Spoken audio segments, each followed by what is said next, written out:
नमस्कार दोस्तों। सावधान सावधान सावधान, आने वाले सप्ताह में होने जा रहा है एक विपरीत परिणाम। मंगल का हो रहा है विश्व में प्रवेश। हो जाएगी ये राशियां मालामाल और ये राशियां कंगाल। सावधान दोस्तों सावधान, मौत दरवाजे पर खड़ी है। वृश्चिक राशि में शनि और राहु पहले से ही बैठे हुए हैं। देखिए अब होने वाला है ये भूचाल। सावधान दोस्तों सावधान। दोस्तों ये ऐसी न्यूज़ टीवी के ऊपर या यूट्यूब पर बहुत से चैनलों में आप देखते होंगे, और ये सब जो भी सावधानियां बरतने की बातें आती है, वो पीरियड जाने के बाद कुछ लोगों के समझ में आता होगा कि अरे मेरी तो वृश्चिक राशि थी, मेरे साथ तो ऐसा कुछ हुआ ही नहीं। तो दोस्तों ये ऐसे घबराने वाले जो लोग हैं, ये अपने दुकान चलाने के लिए कुछ न कुछ एडवर्टाइज करके और अपना ही कर्म खराब करके वो ऐसा बताते हैं कि थोड़ी देर के लिए पैसा कमाने के लिए ये सारी बातें वो लोग करते रहते हैं। और इससे होता ये है दोस्तों कि जो कोई सहृदय इंसान हो, जिसका सच में इस एस्ट्रोलॉजी पर, इस भविष्य शास्त्र पर, ज्योतिष शास्त्र पर थोड़ा बहुत विश्वास हो, उसका विश्वास भी डगमगाने लग जाता है। ये लोग उन लोगों की बहुत हानि कर देते हैं। पैसे से तो ये लोग दुनिया को लूटते ही हैं, पर उससे भी ज्यादा बड़ी हानि उनकी ये हो जाती है कि उनकी वजह से जो ये लोग अपना विश्वास खो देते हैं, वो इस ज्योतिष शास्त्र का आधार लेके अपने जीवन को कुछ सुधारने का, कुछ संवरने का चांस, या ये यूं कहिए कि अपने जीवन को सुधारने का कोई मौका अपने जीवन में ला सकते थे, पर इन जैसे लोगों की वजह से वो अपना विश्वास खो देते हैं। दोस्तों इस वक्त बदलने की प्रक्रिया को समझने के पहले हम एक पुराण कथा का रेफरेंस लेते हैं। राजा अम्बरीश और दुर्वासा की ये कथा है दोस्तों, पुराणों में आई हुई है। इसका अगर हम थोड़ा सा गहराई से विचार करें तो हमें बहुत सी बातें क्या घटित होती है इसके ऊपर थोड़ा सोचने में आसानी हो जाएगी। पुराने जमाने में औरत लेने का एक ट्रेडिशन था। ये ट्रेडिशन ऐसा था, व्रत बोले तो एक अपने आप के साथ किया हुआ प्रॉमिस कि मैं किसी विशिष्ट तिथि से, किसी विशिष्ट टाइम पे, किसी विशिष्ट समय अवधि के अनुसार मैं ऐसा ऐसा कुछ करूंगा। ये एक अपने आप के साथ किया हुआ प्रॉमिस रहता है, उसको लोग व्रत बोलते हैं। इस व्रत का संकल्प लेने के पीछे दो तीन लॉजिक समझ में आते हैं दोस्तों। एक तो खुद का डेडिकेशन, दूसरा स्वयं का अनुशासन, और तीसरा सबसे इम्पोर्टेंट बात ये कि वक्त के साथ आने वाले जितने भी उस पर्टिकुलर टाइम के लिए जो ऑब्स्टेकल्स आने वाले हैं, उसका प्रतिकार कैसे करते हैं। ये प्रतिकार शक्ति हमारी बढ़ाने का इससे बहुत बड़ा फायदा होता है। इसलिए पुराने जमाने में ऋषि मुनियों ने ये व्रत वाला ट्रेडिशन चालू किया होगा। ये व्रत वाला ट्रेडिशन अपने मन के डेवलपमेंट को जागरूकता के साथ देखते देखते बढ़ाने के अलावा और कुछ नहीं। हमारे कर्मों से हम हमारे मन को कैसा डेवलप कर रहे हैं, यही इसके पीछे का उद्देश्य रहा होगा। तो राजा अम्बरीश ने भी ऐसा सोचा कि चलो मैं भी कुछ एक व्रत कर लेता हूँ। तो राजा अम्बरीश ने एक संकल्प किया कि मैं साधन द्वादशी वाला व्रत करूंगा। अब ये साधन द्वादशी क्या होता है मैं आपको शॉर्ट में बताऊं। तो एकादशी के दिन पूरा दिन उपवास रखा जाता है, खाते नहीं है, और वो उपवास पूरा बिना पानी के साथ रखा जाता है, यानी पानी भी नहीं पीना है और कुछ खाना भी नहीं। ऐसा पूरा दिन एकादशी का गुजरने के बाद जो दूसरा दिन आता है उसे द्वादशी कहते हैं। तो द्वादशी के दिन सुबह सूर्योदय के वक्त हमें खाना खाना है, और वो सूर्योदय के वक्त ही खाना खाना है, उसके बाद नहीं। तो ये एक व्रत है। अच्छा, इस व्रत में ये एक और एडिशन है कि उस वक्त अगर कोई अतिथि आ जाए तो उस अतिथि का भोजन पहले शुरू हुए और उसके बाद ही जो यजमान है जिसने ये व्रत का संकल्प किया है वो खाना खा सकता है। ये इस व्रत का नियम था। तो राजा अम्बरीश ने ये व्रत चालू किया, बहुत साल तक फॉलो किया, बहुत ही भक्तिमयता से, बहुत ही डेडिकेशन के साथ उसने इस व्रत को निभाया। और फिर एक दिन ऋषि दुर्वासा उसके पास आते हैं। अब इसके पीछे कुछ कारण होगा, वो तो बाद में की बात है। ऋषि दुर्वासा पहले ही तेज दिमाग के, गर्म दिमाग के, ऐसा वो कैरेक्टर था। सारे लोग ऋषि दुर्वासा से डरते थे, कब कौन से वक्त क्या मुंह से शाप निकाल देंगे बता नहीं सकते, तो हर कोई उनसे डरता था। तो उस दिन अम्बरीश के घर पर सुबह 5 बजे ऋषि दुर्वासा आ जाते हैं। राजा उनका स्वागत करता है और आमंत्रित करता है कि महाराज, आज हमारे यहाँ साधन द्वादशी का व्रत है, आप सादर निमंत्रित हैं। उनकी पाद्य पूजा करता था। पुराने जमाने में अतिथि की पूजा होती थी, पूजा करते हैं। और दुर्वासा उनको कहते हैं कि ठीक है, मैं आता हूँ, थोड़ा मैं मेरा जप अनुष्ठान करके नदी से आ जाता हूँ और फिर हम खाना खा लेते हैं। और दुर्वासा इतना कह के निकल जाते हैं नदी पर। अब राजा की यहाँ से कहानी वक्त बदलना शुरू हो जाता है। नियम यह है कि राजा को सूर्योदय के वक्त खाना खाना है, पहला निवाला सूर्य निकलने के वक्त खाना है। अगर वो उसके बाद खाएगा तो उसका कोई मतलब नहीं है ना, तब तक वो थाली पे बैठा हुआ रहना चाहिए। और इधर दुर्वासा तो चले गए हैं अपना क्रियाकर्म करने, वो कर्म कांड करके जब आएंगे तब तक इनको राह देखना है। अब दूसरा नियम यह है कि अतिथि जब तक खाने पहले नहीं खाएगा तब तक यजमान खा नहीं सकता, यानी अतिथि को सूर्योदय के पहले खाना खाना। बड़े दुविधा में, बड़े कश्मकश में राजा गिर जाता है।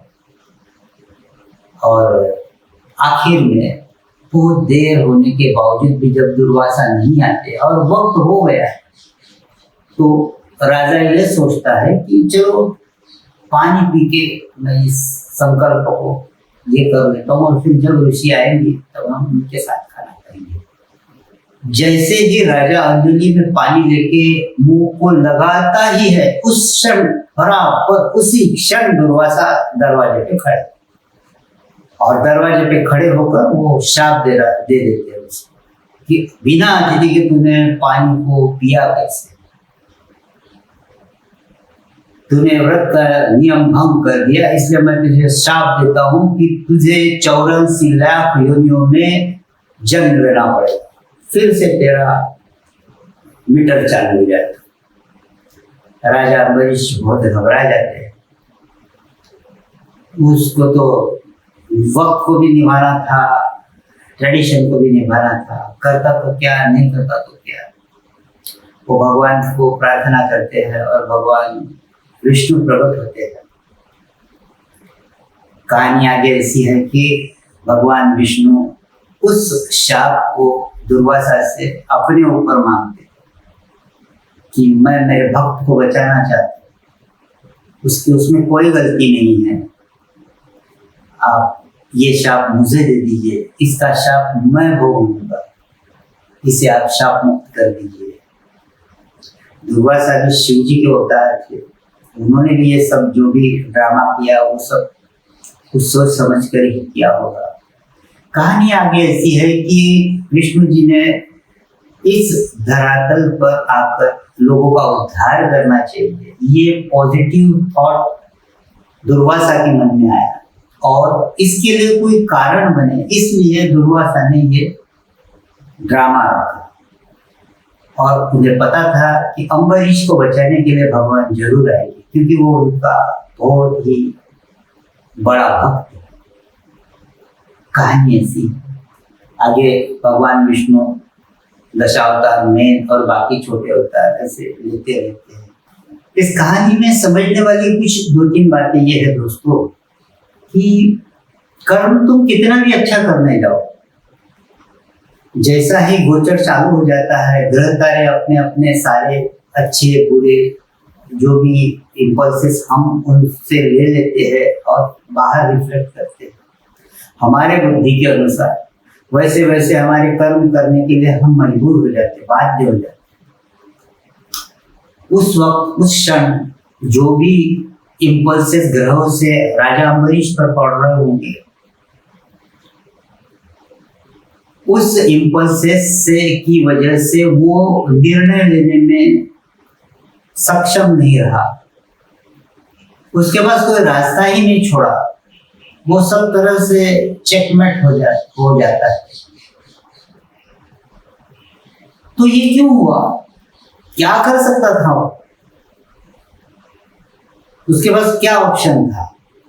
कोई ऑप्शन ही नहीं रखा था दुर्वासा ने, और ये सब दुर्वासा ने सोच समझ कर ही किया था। उसे पता था कि ये ग्रहों के ये इम्पल्सेस ये ऐसा ऐसा रिसीव करेगा और ऐसा इसको रिफ्लेक्ट करेगा, तो ऐसा अगर ये रिफ्लेक्ट करेगा तो उसका कर्म ऐसा बनेगा।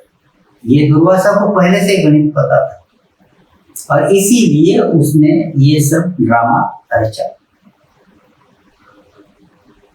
इस कहानी में लॉ ऑफ कर्मा का अगर हम खेल देखें तो दुर्वासा ने वो वक्त चुना कि उस वक्त राजा के पास जगह ही नहीं है डिसीजन पावर के लिए, उसकी निर्णय क्षमता को बधिर कर दिया, उसके पास वक्त ही नहीं है।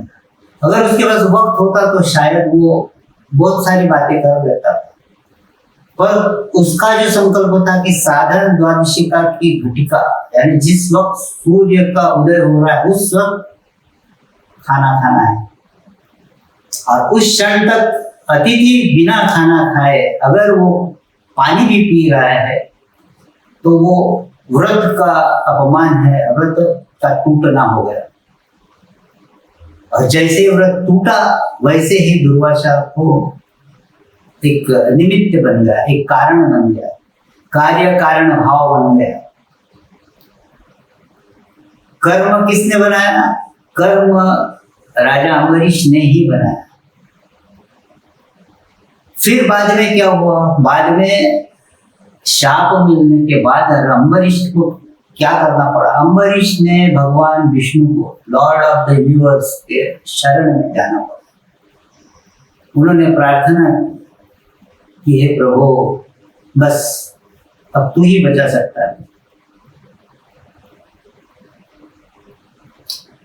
ये प्रार्थना सफल हुई, लॉर्ड विष्णु प्रकट हुए और उन्होंने उसके ऊपर आया हुआ संकट अपने ऊपर ले लिया, अपने सिर ले लिया, राजा को उस संकट से मुक्त कर दिया। पर राजा को फिर जो दूसरा कर्म करना पड़ा वो था अनन्य शरणागति का कर्म। अगर राजा यही कर्म पहले कर लेता, अनन्य शरणागति का कर्म अगर वो पहले कर लेता तो शायद वो अपना वक्त बदल सकता था, पर वो नहीं बदल पाया। क्यों? उसके लिए क्या लॉजिक हो सकता? दोस्तों फिर से एक छोटा सा शॉर्ट में प्रोसेस को अपन समझते हैं। उस वक्त जब ये घटना घट रही थी तब सारे ग्रहों से प्योर एनर्जी आ रही थी। राजा अम्बरीश के महतत्व के अंदर सातों सेंटर्स जो रिसीव कर रहे थे एनर्जी को, वो एकदम फुल कार्यरत थे, सभी एक्टिवेट थे, फुल्ली एक्टिवेट थे और सारी एनर्जी सारे नवग्रहों से और बाकी ब्रह्मांड से उसको मिल रही थी। सारे इंपल्सेस को वो रिसीव कर रहा था और सारी एनर्जी प्योर एनर्जी थी। अंदर रिसीविंग सेंटर्स तक आने तक एनर्जी में कोई प्रॉब्लम नहीं था। हुआ ये कि जैसे ही एनर्जी अंदर आई, 7 रिसीविंग सेंटर्स ने उनको रिसीव किया और उसमें से जब वो पास होकर उसके राजा अम्बरीश के ईगो के पर्वत पर टकराई, तब एक छोटा सा सात्विक अहंकार की परत बची थी राजा अम्बरीश के ईगो के ऊपर।